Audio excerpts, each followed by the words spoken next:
I said we were going to start on time, so we're going to fucking start on time. Hi, everyone. Let me just adjust my mic. Sorry. In person. I didn't have enough time to practice socializing before this event. Laughter. Mark Hermberg's got my back. Hello, world, the rest of the world. They're all in there, in that little thing. Hello. Welcome to Second Wind, back in person. It is exciting. Yeah, that's all I got. Just tired. We have Kate Garcia and Noah Davis to read with us, to bring us back in person, and we're very excited. Kate Garcia is an MFA candidate in poetry and writing instructor at the University of Montana. Originally from the mountains of Southern California, she holds a BA in English and political science here, double major. I didn't know them. That's awesome. Yeah, celebrate that kind of thing. From the University of Portland. Her interests include MTV reality television, folk pop princesses, and following her dog around in forests. And then I had to come up with an anecdote that I didn't. No, but what I was thinking about is more important than all of that is when I got to the program, because any good anecdote begins with something about me. When I got to the program, I didn't like animals, like at all. I didn't understand why anyone, dogs and like cats and any of that crap, be recorded for posterity. But then I met Bosco, who is Kate's dog. And Bosco and I are fast friends. We're real close now. Like we have a strong connection. And I get sad if I don't see Bosco. And now, you know, that's what Kate brings to the world. It's kind of like, I don't have a word for it. Let me think about it more, but it's like humanity and dogs and like making people better and shit like that. So without further ado, let's hear some poems from Kate Garcia.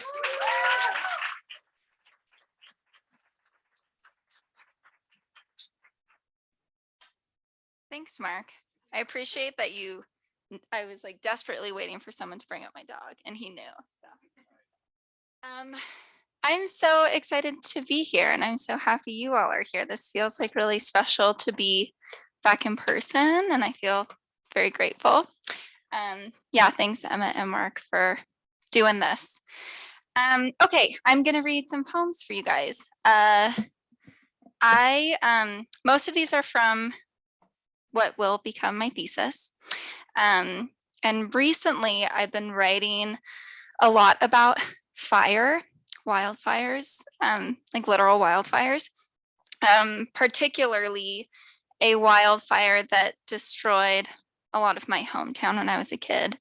And very poetically, it is officially called the Old Fire, which is, it just feels like you have to write about something called the Old Fire.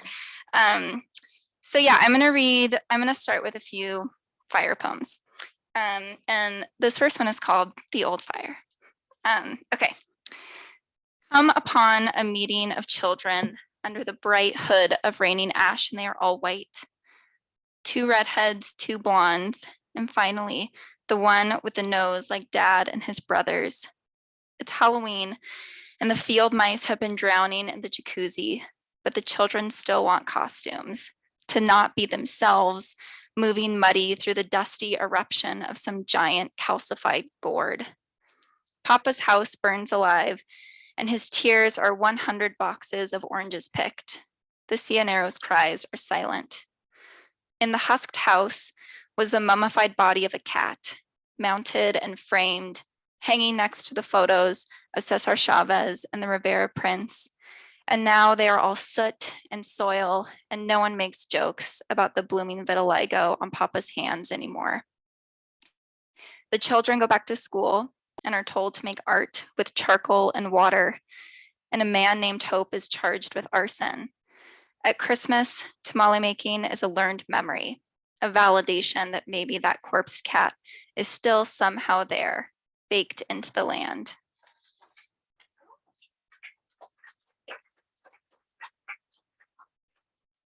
A burning. Ricky Lee Fowler is sentenced to death just as the dogwood starts to dig in. I don't think much about justice, but consider what it means to bear witness to a mountain grown back from scratch. 5 men died of heart attacks as they watched this mountain burn. And who else to blame but our flame-hungry little wretch, our Ricky? In the courtroom, he was sodomizer and fiend. He was abused little boy. When we all like to scream, I was a child once too. Every October, when the smell of wildfire steals into fabric and pore, I think of manzanita and nettles. I think of the charred hollow of a felled ponderosa. I consider dying just to come back new.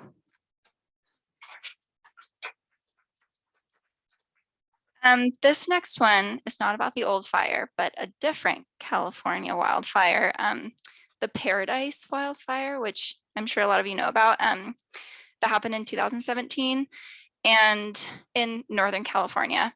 And the thing about the Paradise fire is that it happened really quickly. So a lot of people didn't get the opportunity to evacuate, or if they could evacuate, they had to go really quickly. And when that happened, I read an article about this couple named Jan and John. Those are their real names, Jan and John. And they didn't have time to evacuate. And so in order to survive, they submerged themselves in their neighbor's pool for like 6 hours. And I just think about them all the time. And I think about the article all the time. So I decided that I needed to write a poem about Jan and John. So this is that. And it's called Lovers at the Bottom of a Pool in Paradise. I'm interested in their bodies in the way we are all interested in bodies, the violent undoing of them, and what happens to them when consumed by water and fire all at once. Will heat and chlorine leach a body into a pursed rind? Will the lovers boil alive like toads? I imagine them standing on the edge of a broken shell, Jan counting into the great umbra. Who then urges their bodies into the babble? Who takes the first step into that wet vacancy? Bodies become feral when terrorized. They take turns wafting to the surface, lips milking black air. Okay, so other than fires, I like to write about my mom. And the women in my family in general. So I have a couple mom poems that I'm going to read. Okay. Diana, goddess of crossroads and the moon. You wrote me a poem about how water moved me around in your womb, how it carved pathways for me in the shell of you. When I was there, tethered to you, we felt the earth buckle and heave.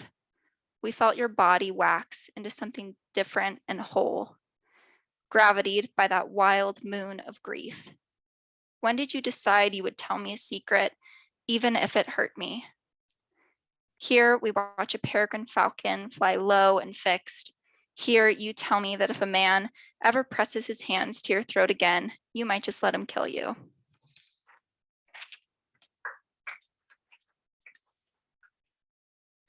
I am convinced I will die a violent death. 1. My grandmother changed her mother's diapers, and I thought that would happen to all of us, to my sister and me. When my great-grandmother started babbling and sobbing like a baby, we escaped into the dining hall where, along one endless wall, there was a cage of tiny singing birds. I hoped they might sing into the cob of the night. 2. My great-grandmother's third husband shot himself in the head in their bedroom while she was at church. She cleaned up his mess and slept in that bedroom for the next 30 years until everyone agreed she had a rottener brain. 3. Jerome, Arizona is a town built into the side of a rust-colored mountain, a town of ledges, homes gutted out like hollow gourds. My mom and I were there just long enough to feel afraid. We came home with jewelry, broken and whole, to birds and dust, and we wondered together about phantoms and the sinews of memory. 4. In my dreams, there is a forest, and that forest is in Phoenix. Dozens of old women wander around and they've all been raped and they're all schizophrenic, and I know them. My mother's mother told her about them in a letter. 5. My sister and I learned to shave perched on the edge of the bathtub in our swimsuits. Mom showed us first how to be gentle over our little girl knees and ankles. Peach fuzz and Barbasol made the water thick and foggy. Nobody bled, and we were all hairless and beautiful. And maybe there was something for all of us to be afraid of, but I didn't think it then.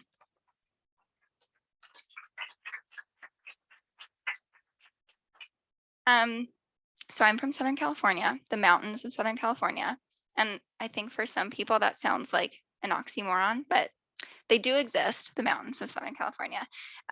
So these next couple poems are just about being a mountain kid growing up in a weird mountain town. And this is called After a Hard Fall. There's a train and maybe a bulldozer at the bottom of the lake, and I know because everyone knows. Shunted muck piles up at the very center of the swimming area. We can stand with water at our ankles and scope the kelp for all the bodies that are supposed to be there. I know because everyone knows. Dad's out of town and the bath water sits still and cold while Mom and Emma and me crouch in the windowless hallway. Pine trees rinsed in red and blue because a motorcycle man who no one knows scuttles up the creek bed with a gun. Dad's out of town and we come up on boys riding bikes at sundown. We think one wears a red sweatshirt until we see the bone glow blue in the dusky ether. Everyone says he doesn't have a home, that he lives in the forest. There's always a drought, and there's always a dog, and no one ever teaches us how to tell whether a hole in a tree is from a woodpecker or a bark beetle. Big pieces of granite just sit all around the neighborhood, just sit there like they've fallen from somewhere vast but cheap. At dusk, we watch the infinite circle the tops of the pines make, where the bats skirt the edges like feathers in a whirlpool. When I go to college, I just tell everyone I'm from the mountains with a soft T. And the first boy I sleep with there doesn't get it because his mom took him to Tahiti after his dad slept with the secretary. And he was good at soccer, but not as good as the other boys. And that really stuck with him.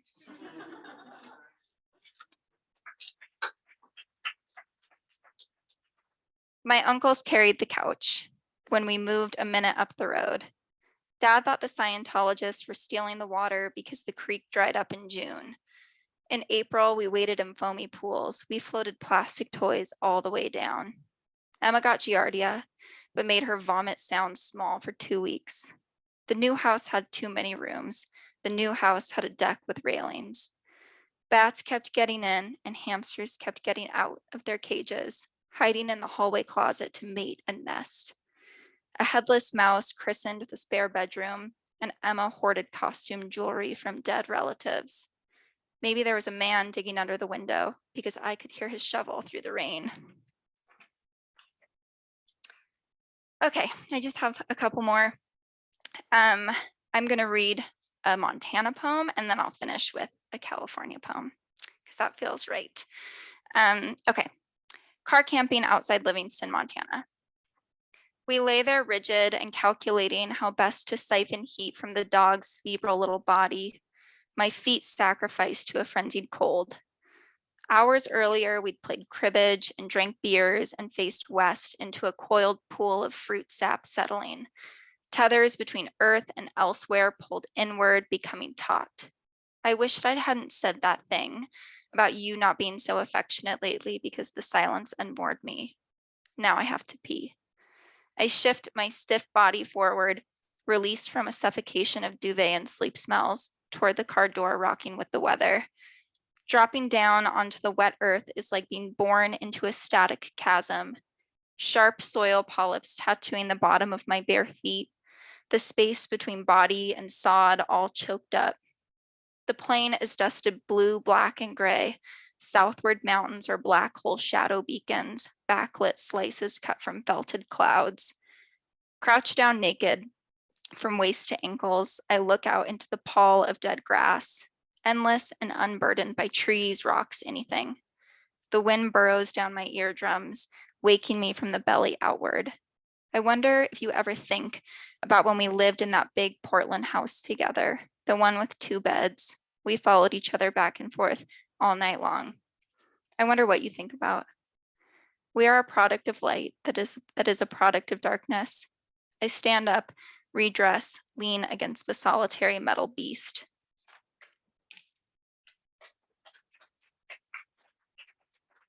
Okay, and this is my last poem. Heat sick. She wanted to come in the open mouth of yucca.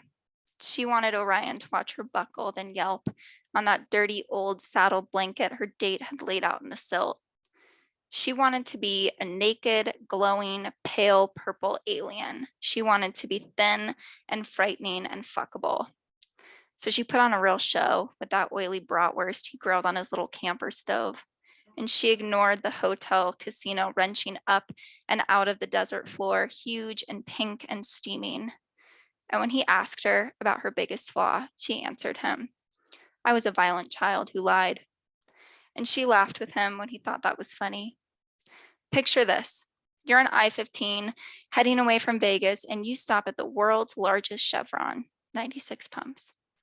You pick up a tacky neon bag labeled alien jerky and it is full of nothing but a putrid puff of air. You keep driving toward a violent beam of light. You keep driving toward a vast ocean of mirrors. Thank you.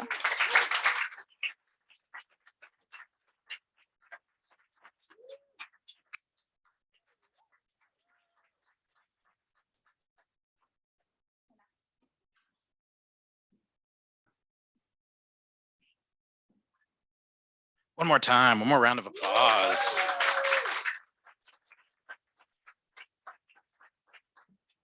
Last night I read some of your poems and I read the line vast but cheap.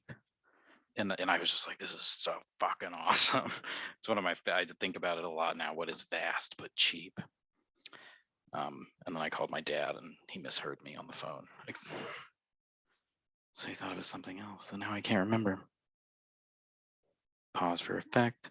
Noah Davis, apart from being so nice to meet you today and proving that poets are just wonderful, kind people. He was raised in central Pennsylvania along the Allegheny Front. It makes me think of, yeah, I have no idea what the Allegheny Front is. It's like a war thing. It's just, yeah, his book of poems, Of This River, was selected for the 2019 Wheelbarrow Emerging Poet Prize from Michigan State University Center for Poetry and named by Lithub one of 2020's most important books on climate change. Davis earned his MFA in poetry at Indiana University and is published in The Sun, Best New Poet, Southern Humanities Review, the year's Best Sports Writing, Orion, Southern Humanities Review, and Northern American Review, among others. Davis has also been named a Katharine Bakeless Nason Fellow at the Bread Loaf Writers Conference. Just applied for that if you've got any tips. And the recipient of one of the 2018 Gene Ritchie Appalachian Literature Fellowship from Lincoln Memorial University. He now lives in Missoula, Montana with his wife, Nikea. Yes. Round of applause.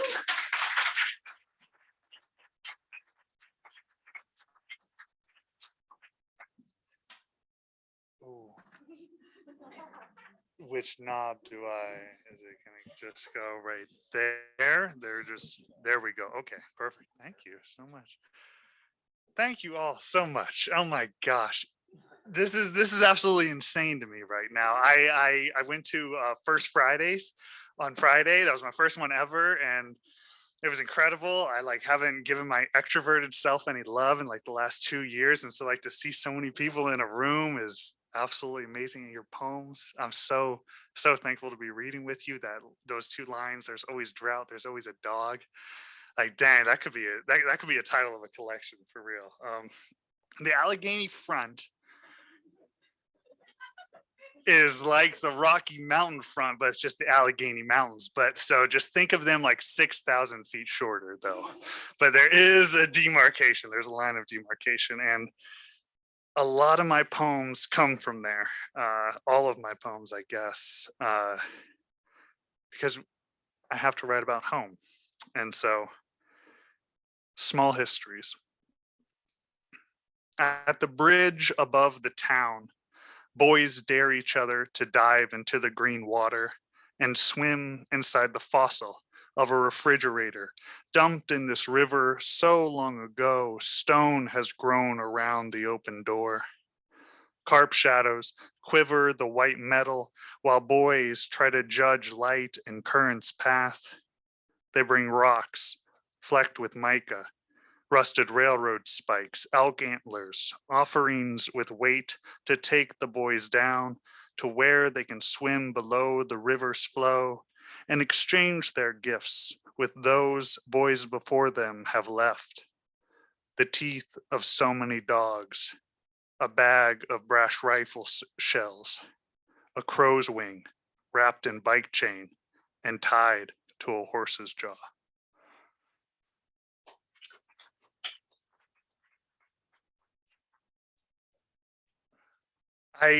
I love my home so much, and there are problems with home, though everywhere. And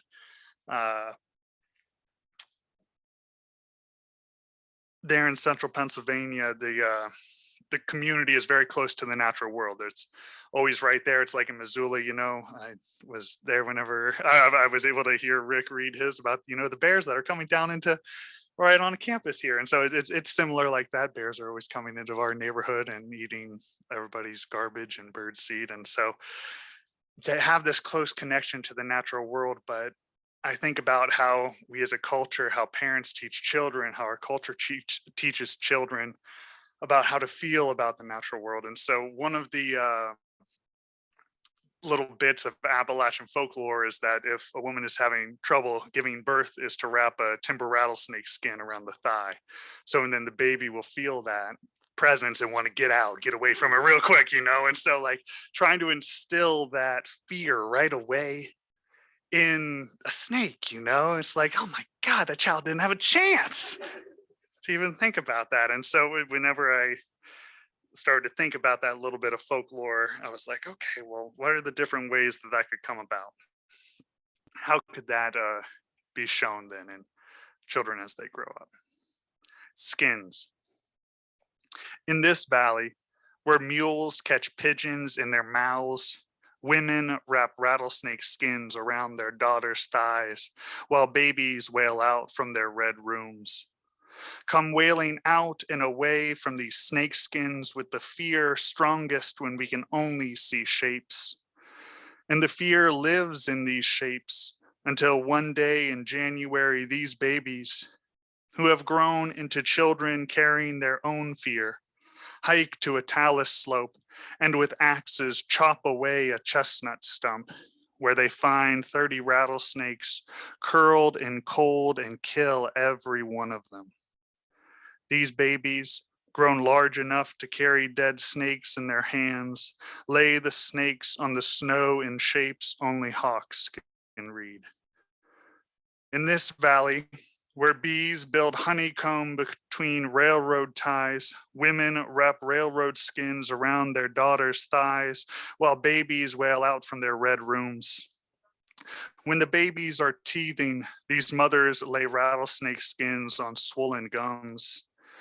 These babies grow into children who know what it means to have rattlesnake skins in their mouths, which they remember as they hike through groves of bare oak and hear the snake's metallic buzzing and speak to the snake in a way only bodies who have been together since breath began know how. In this valley, where bears walk upright on the road, women wrap rattlesnake skins around their daughters' thighs while babies wail out from their red rooms. The mothers wipe mucus and blood from their babies' cheeks and bellies with the rattlesnake skins. And because the skins of these babies are new, the scales mark their cheeks and bellies until fathers come and scrub away the divoted prints. When these babies grow into girls and boys who want hands to touch them, They recognize who else was born in this valley by rubbing their hands over cheeks and bellies and finding the keratin memory of rattlesnake scales left by mothers.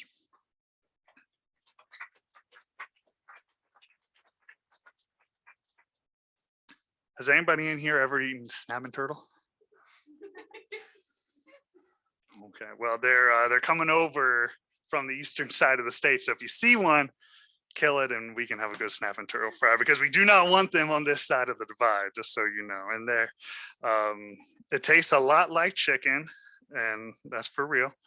I grew up with a grandma who this was in Ohio, and me and my little brother would go, and she kept, well, my cousins actually kept the snapping turtles in the oil drums next to her garage, and it was full of water, not oil, but, and that's in the poem too. But and we would always just open up the lids and look in on them, and that's just incredible to see these snapping turtles down below at the bottom and be like, we're going to eat that, you know? Most people just look at chickens in that way. But so in this book, the reoccurring character is short-haired girl. And we have short-haired girl's brother, her mother, father, grandmother, uncle, cousin, a whole bunch of different people in here. And they taught me all these characters. They're all embody different parts of me, I guess, the poet, but I really worked through a lot of different stuff about my home, about my place, about the people that I call my community through their eyes. And so this is a short-haired girl poem. Oil as taught by short-haired girl. Graham kept snapping turtles in used oil drums by the garage, barrels full of spring water, not oil. We fed the turtles watermelon until shit covered the water's surface. My brother and I skimmed off the flakes like oil. When Graham was ready, we turned the barrels over in the yard, and she shot the turtles in the head with the .22 Pap gave her. He believed you gave guns to the people you loved. She used a hatchet to break the shells. The shards in the grass were sharp and cut our feet. The meat boiled in vinegar for an hour on the stove. My brother and I watched Graham blow held breaths of cigarette out the window. She stared at the pump jack in the backfield that brought oil to the surface from beneath the sheep. Graham's thumbnail was orange from tar, and my brother asked why it wasn't black. That's why turtle meat was pink, because watermelon meat was pink. Graham laughed and said if we peeled her far enough, she'd be dark as oil. My brother dipped the meat into the yellow egg wash, and I forked together flour, cornmeal, cayenne. Graham heated the lard that turned to oil, the pink meat disappearing into its bubbles. We waited for the meat to float to the surface so we could pick out what looked like golden tongues with tongs. Graham dabbed the piece on a piece of paper. She kept an ashtray by the sink, and with her left hand stubbed out her cigarette while she held out the meat. My lips curled back from the heat, and I tore the muscle away with my teeth. How much oil in me? How much oil in her? Someday, when we both become the ground, would a pump jack find the oil our bodies left in the clay?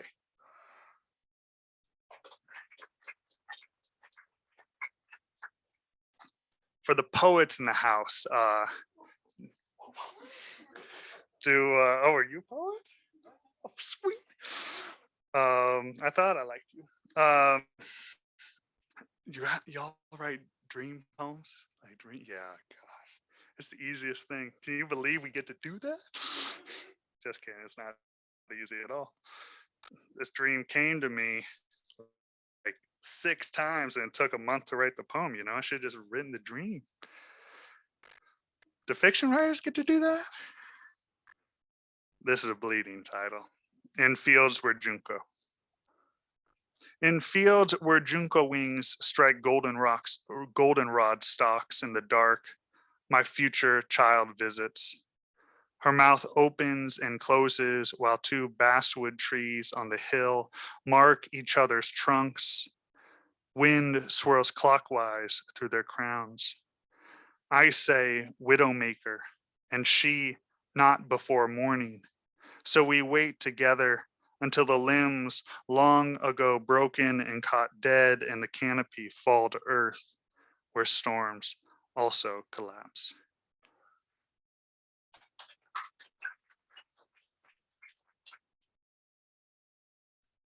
It's tough whenever you have a reoccurring character in a book of poems to be like this embody like the one poem this really embodies that character, but because I wrote a whole darn book about where you need all these different, but I think this poem shows a little bit or maybe a lot of it about what short-haired girl gives, what she brings, how she looks at the world, which is how I'd like to look at the world a lot more. A short-haired girl praises a child on a horse. When I see a child sitting on a horse, I believe for a moment they are the same animal. Like owls sleeping in larch trees, like geese resting between cattails. I believe this more if the child isn't wearing a shirt, like hummingbirds sipping cardinal flowers, like dragonflies drying wings on laurel. If they cross a river, the child and horse become even closer, a single wet body, like bees trembling spice bush, like lace wings climbing moss. Out of the river, water drips down the child's legs and over the horse's stomach. River water becomes child's water. Child's water becomes horse's water. Water must return to earth, like all children and their horses.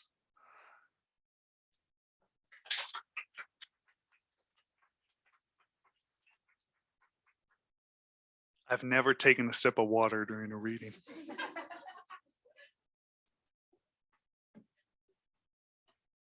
That made me feel official.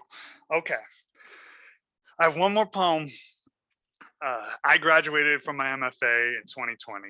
And so you get to have your first year reading, your second year reading, then the third year reading is the huge celebration. And obviously you all know what happened March 2020. And so we never got to have, I never got to have a third year reading. We all said, oh, we do it in Zoom, or like we get together, we go to AWP, like something like that. But of course, never going to happen. And that stinks, like we as humans, we have different ceremonies to help us end stuff. And, like as I kept on moving through these subsequent years, it's like, it doesn't really matter. It doesn't really matter. Well, this was the poem that I was going to read. This was going to be my last poem. This was going to be like my goodbye. Like, this is the last thing I have to say. And I spent 2 hours fiddling with this damn poem today. Like, it was crazy. And none of y'all were even at my MFA. And I was like, I got to get it right. I got to get it right. It's not right still, but yeah, it feels special that I finally get to like share it with all of you. And so I want to say thank you again for reading with me, and thank you all so much for coming, and thank y'all. Yeah, because this feels good, to read it with everybody. So thank you. Content warnings. There's going to be a mention of sex abuse and then just sex. So, the September side of light.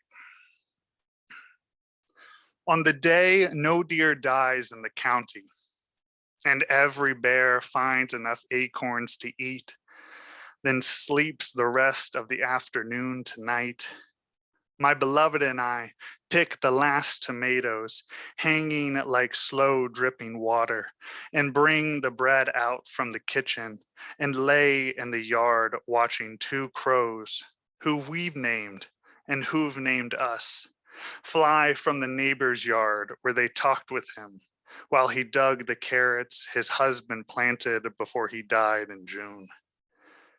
This neighbor didn't wash the dirt from the sweet before he chewed, smiling up at the crows with brown and orange flecks in his teeth.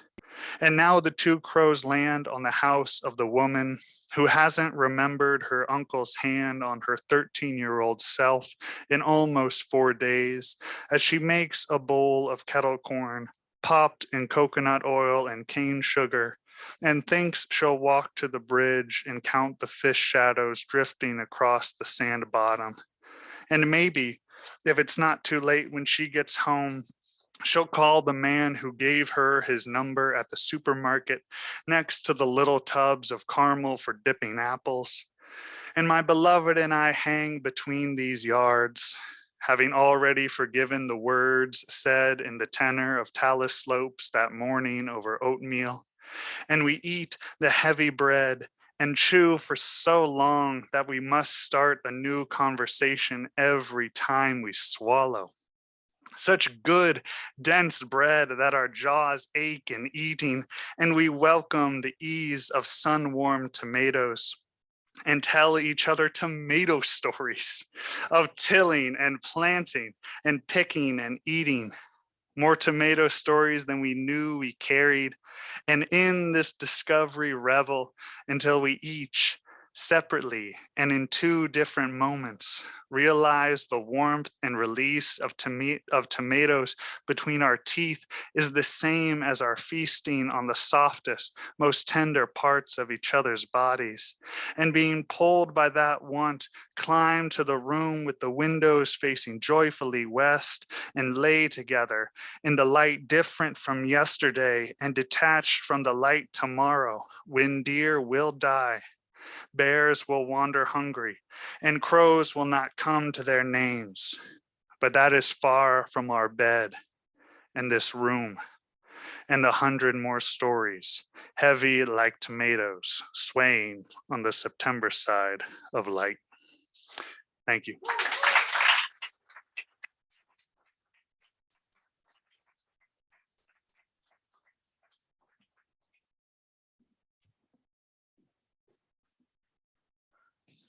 I think smallest of jokes.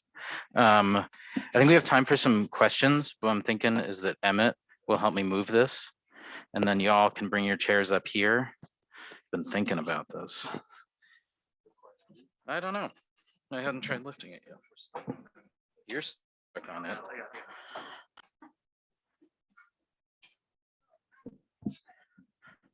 No, that's why you got Emmett. Yeah, that's perfect. If y'all want to bring your chairs up, and if anyone has questions or not, we can just hang out, talk about poems and stuff. Questions, comments. Normally I have a question ready to go, but I was just so engaged. I love both. I have a question. Always got questions. I'm gonna take this off for now.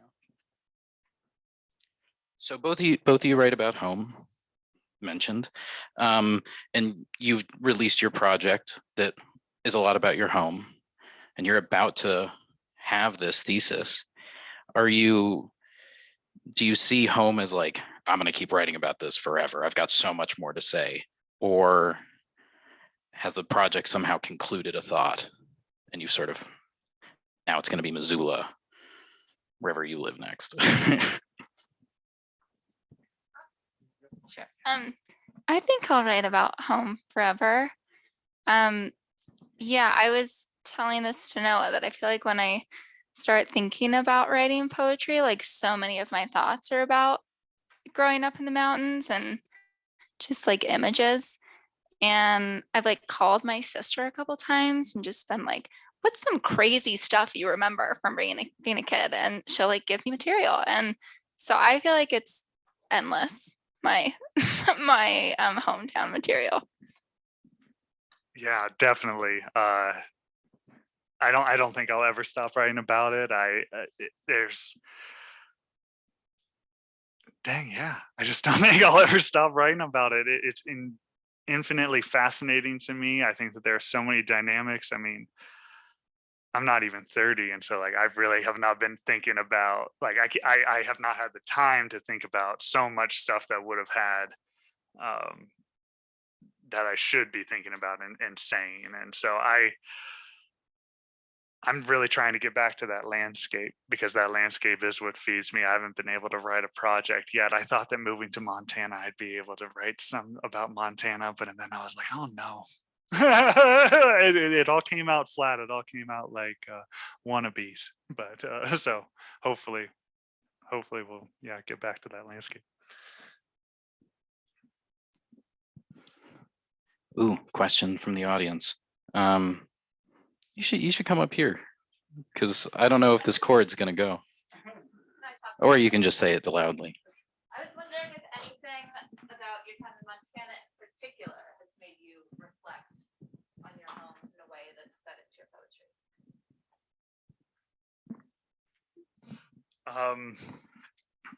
Out here in Montana, we're so blessed with so many wide open spaces and such incredible country.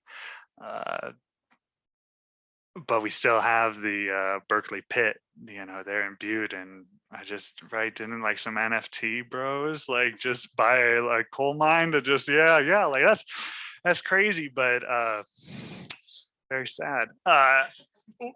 But where I grew up there in central Pennsylvania, two of the streams that filled our town's reservoir are orange from acid mine drainage. And so it's old extractive economy. There's still stuff going on there, and obviously clear cutting is happening here and extractive economy is still happening here. But it's made me think a little bit differently about the scale.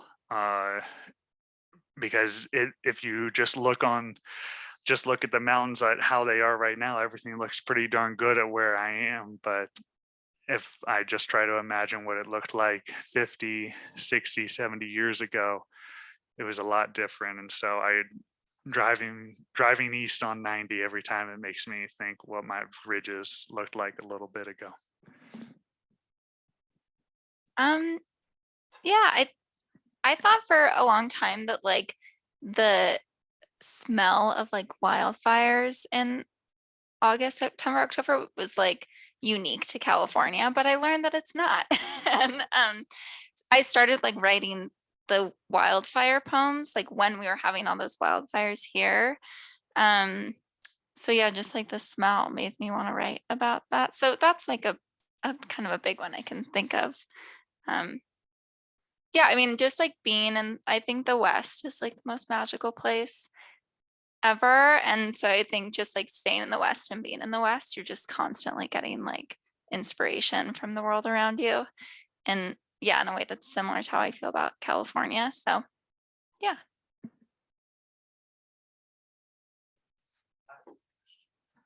Sure.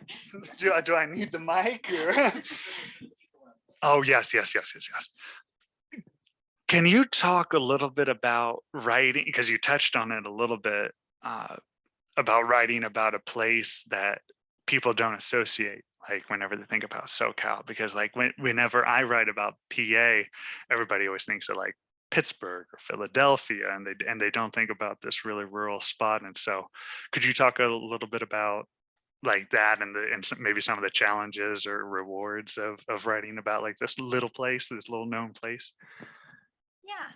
Yeah. Yeah, I feel like a real obligation to my hometown and to like do it justice. And I also feel like so defensive about it. And I'm always like, I'm from Southern California, but like a really weird place in Southern California. And like I need people to know that. So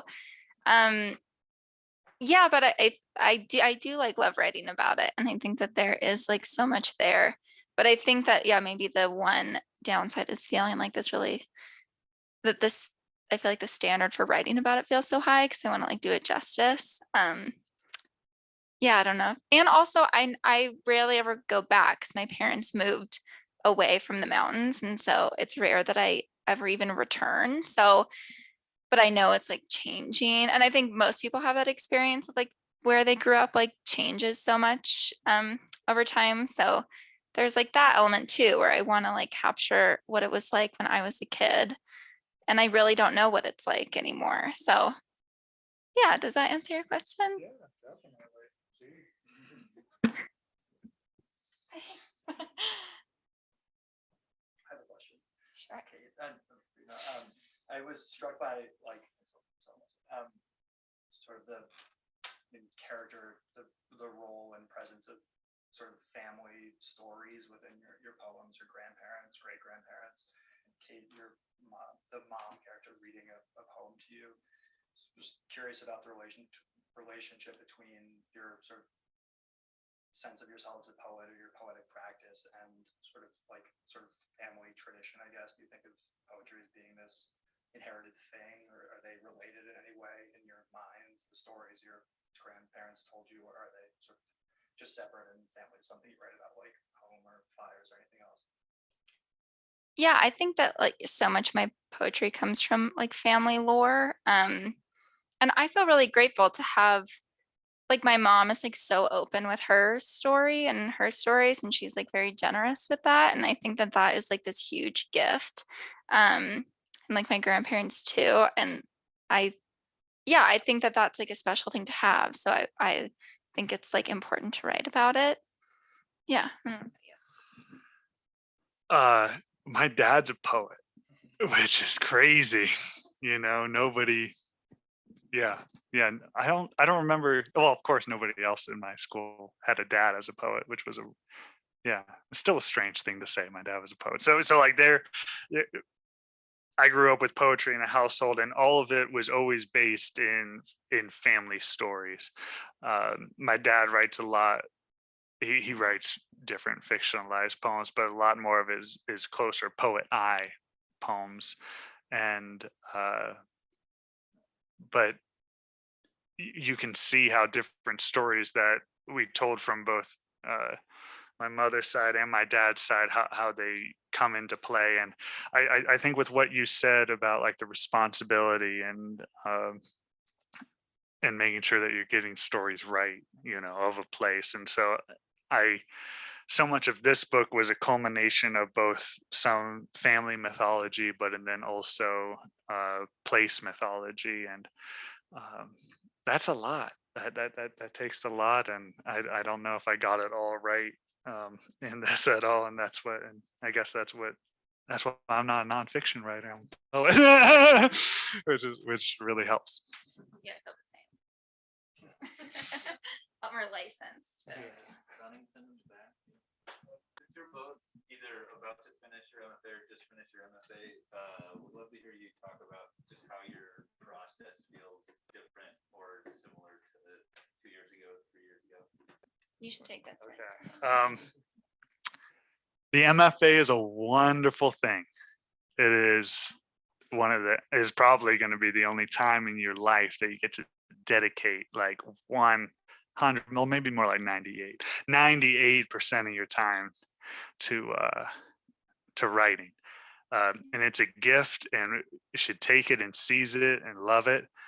But that's not how. I don't think that we should be doing that for 10 years, 20 years, 30 years of our lives. Maybe for some people that works, but it changes the amount of time and the amount of effort that you can give. But I write every day, submit to like 50 places in the fall, 50 places in the spring, like do freelance work, like always trying to grind on writing. But I was told by Kathy Bowman, who's an amazing poet, and y'all should read her. She's a very smart person. She's like, the year after your MFA is going to be the most productive year of your life, writing wise. And she's like, any way that you can take that, make sure that you have that year after to write, use it, take it, go live at home, work night shifts somewhere, like just write all day, do whatever you can to make sure you have that time to write. Because after that, you then have to become a working writer, which it means working and being a writer. And I really like that. And I have a day job right now, but make sure that you just never forget it. Make sure that you're always still carving out time for it. we all want to watch Marvelous Miss Maisel. Season 4 came out. I've been binging it every Friday. But maybe move that second episode to the next day and work an hour on your writing a poem. Yeah, I don't have a good answer to this. I'm like convinced I'll never write again once I finish the program.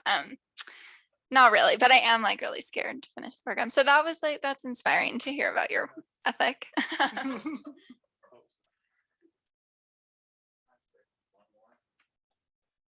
I've read some of Kate's nonfiction, and I know, and your poems both are like are very story based. Come from the storytelling tradition, but they often tell stories. It seems like. How do you know when it's a poem?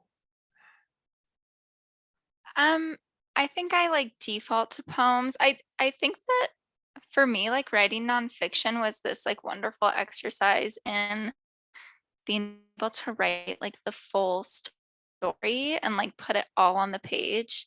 And then a poem is not that, right? So yeah, so far, like I have felt like my nonfiction has like led me into poems. Like rarely have things stayed in like a prose nonfiction format. I feel like that's a way to work through all of it and make sure like I'm saying everything I want to say and then edit it down into a poem. Yeah. That's awesome. That's awesome.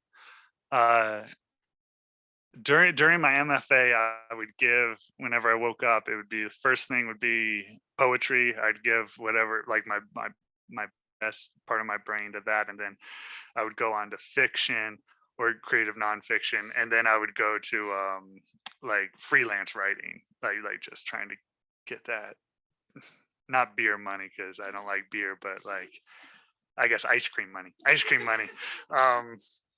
But I love the way that you were looking at it, going from the macro to the micro, because one of my all-time favorite writers, Ron Rash, he writes poetry and short stories. Is one of the best short story writers in America, and then novels. But he always starts, and I, because I love him and his writing, I really kind of follow this too. I start with an image because most of my poems are image based, like they're stories, but they're image, and then they go into stories. And so if the image doesn't have enough, like if I write a poem and I don't think I've done the image enough, I'm like, okay, it has to go in a short story. And then if it doesn't do well in a short story, I'm like, well, is it a nonfiction? And if it's not, maybe bang out something longer. I don't know, but like just trying to give that image whatever space is the best for it. But I really like that macro down to the micro, distilling poetry, language distilled.